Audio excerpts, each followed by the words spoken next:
প্রথমে যায়েদ ইবনে হারসা রাদিয়াল্লাহু আনহু পতাকা নিয়ে ঘোড়া ছুটায় আগায় যাচ্ছেন এবং একটা আঘাতও পিছন থেকে করার সাহস হচ্ছে না তাদের, সব আঘাত তারা সামনে থেকে করছেন।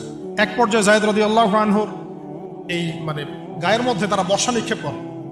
বর্ষা তো আগেকার বড় বড় বল্লম বর্ষা ছিল, এবং একটা বর্ষা তার গায়ে যখন লাগে তিনি পড়ে যান, এবং এই অবস্থা আস্তে আস্তে তার শাহাদাত হয়। পতাকা পড়তে দেন নাই, পতাকা নিয়ে নিয়েছেন জাফর ইবনে আবি তালিব রাদিয়াল্লাহু আনহু হাতে, এবং জাফর রাদিয়াল্লাহু আনহু যুদ্ধ করতে থাকেন, এত বীর বিক্রমে যুদ্ধ করতে থাকেন যে এক পর্যায়ে তিনি তার নিজের কালো এবং লাল ডোরা কাটা ঘোড়া ছিল, সেই ঘোড়ার পা নিজেই কেটে ফেলেন, যে আমার যেন পালিয়ে যাওয়ার মন না উঠে, তারা যেন আমার ঘোড়া ইউজ করতে না পারে। সাহাবীরা বলছেন তার শাহাদাতের পরে তার বডির মধ্যে আমরা এরকম 50টা থেকে 60টা এরকম আঘাতের দাগ দেখেছি, একটাও দেহের পিছনে ছিল না, সব সামনে ছিল। যুদ্ধ করতে করতে এক পর্যায়ে তার ডান হাতটা কেটে পড়ে যায়, এরপর তিনি বাম হাতে পতাকা উঠায় নেন, কাফেররা বাম হাতটাও কেটে ফেলে। এরপরে তিনি বুকের সাথে পতাকাটাকে এইভাবে জড়িয়ে রাখেন, বুকের সাথে পতাকাটাকে এইভাবে জড়িয়ে রাখেন, পতাকা পড়তে দেন নাই। একজন রোমান সৈন্য তাকে আঘাত করে এবং তার দেহটা দ্বিখণ্ডিত হয়ে যায়। এই খবর নবী সাল্লাল্লাহু আলাইহি ওয়াসাল্লাম ওই মদিনায় বসে বসেই পাচ্ছিলেন। তিনি বললেন এই মাত্র যায়েদ শহীদ হলো, এই মাত্র জাফর শহীদ হলো। একটু তিনি কান্নার ভাব চলে আসলো, একটু পরে নবীজি হেসে দিলেন। সাহাবীরা বলছেন আপনি হাসছেন কেন আসলেন? তিনি বলছেন যে জাফর এর ডান হাত প্রথমে কেটে গেছে, তারপর বাম হাত কেটে গেছে। আল্লাহ রাব্বুল আলামিন তাকে এই দুইটা কাটা হাতের বিনিময়ে জান্নাতে দুইটা বড় বড় পাখা দিয়েছে। এইটা দিয়ে তিনি জান্নাতে ঘুরে বেড়াচ্ছেন আর ফল খাচ্ছেন। তার নাম হয়ে গেল জাফর আত-তাইয়ার, জাফর আত-তাইয়ার, পাখাওয়ালা। এরপরে পতাকা হাতে নিলেন সেই আব্দুল্লাহ বিন রাওয়াহা রাদিয়াল্লাহু আনহু, তিনিও তো বীর বিক্রমে যুদ্ধ করতে লাগলেন।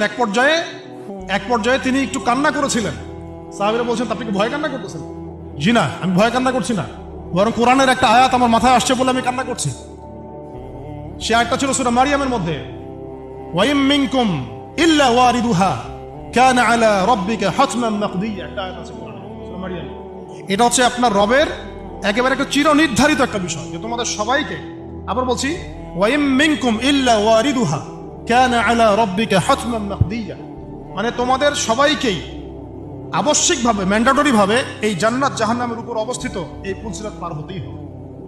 এটা তোমার রবের একটা প্রাচীন একটা স্টেটমেন্ট, এটা তোমাকে করতেই হবে, সবাইকে করতে হবে। এই আয়াতটা মনে হয় আমার কান্না আসতেছে। একজন তাকে একটা হাড্ডিওয়ালা গোশত এনে দিয়েছিল, তিনি সেই গোশতটা খাওয়ার জন্য চেষ্টা করছিলেন, পরে একটা কামড় দিয়ে ফেলে দিয়েছেন। তারপরে তিনি ছুটলেন যুদ্ধ করার জন্য, এবং ওই সময় একটা কবিতা আবৃত্তি করেছে, হে আমার মন, হে আমার মন, তোমার নফস হয়তো চাচ্ছে, তুমি হয়তো চাচ্ছ এখান থেকে পালিয়ে যাওয়ার জন্য, জেনে রাখো সামনে তুমি যা দেখছো এর পিছনেই আছে জান্নাত। শেষমেশ কি জীবন দেখেন, কি ব্যক্তিত্ব, কি ক্যারেক্টার, কেমন গায়রত, কেমন ইজ্জত, কেমন সম্মান, কি জীবন।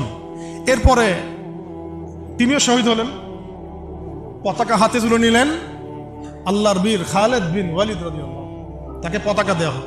তিনি কিন্তু নতুন মুসলিম হয়েছেন। উহুদের যুদ্ধের যে ক্রাইসিস, এটা কিন্তু তার হাতে। কাজা উমরা আদায় করতে গিয়ে নবীজি চিঠি লিখে দিয়েছেন, ছোট্ট করে একজনে তারা লিখিয়েছেন যে খালিদকে চিঠিটা পৌঁছে দিও। ওখানে লেখা আছে, খালিদ তুমি যদি কাফেরদের পক্ষ অবলম্বন না করে মুসলিমদের পক্ষ নিতা কতই না ভালো।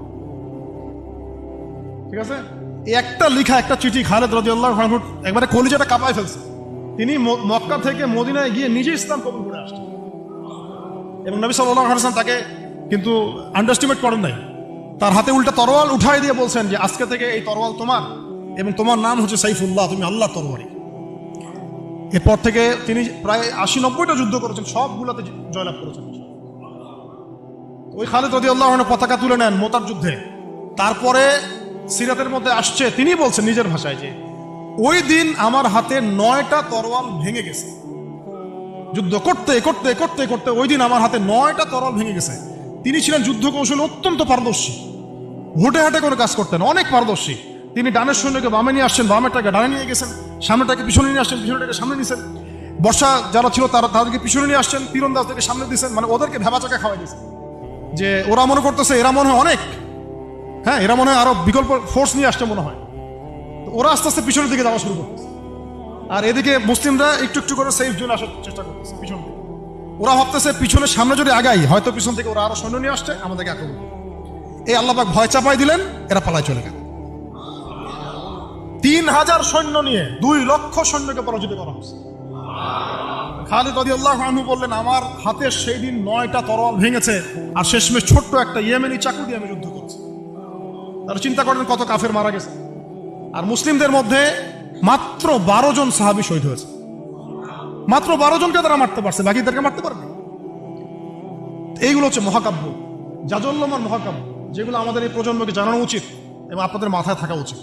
প্রত্যেকটা সংগ্রাম, প্রত্যেকটা বিপ্লব, প্রত্যেকটা অভ্যুত্থানের পিছনে যেন থাকে আল্লাহর সন্তুষ্টি, আল্লাহর দিন কায়েমের চেষ্টা, আল্লাহর দিনের খেদমতের চেষ্টা এবং ইনসাফ প্রতিষ্ঠার চেষ্টা, এবং জালেমের বিরুদ্ধে আমাদের অবস্থান সবসময় শক্ত থাকবে ইনশাআল্লাহ। এরকম অনেক ঘটনা আছে, আমি আজকে আর বলার সুযোগ পেলাম না। ইনশাআল্লাহ আরো একদিন আল্লাহ যদি তৌফিক দেন ইনশাআল্লাহ তাআলা আমি আপনাদের সাথে আবার এগুলো ডিসকাশন করবো ইনশাআল্লাহ।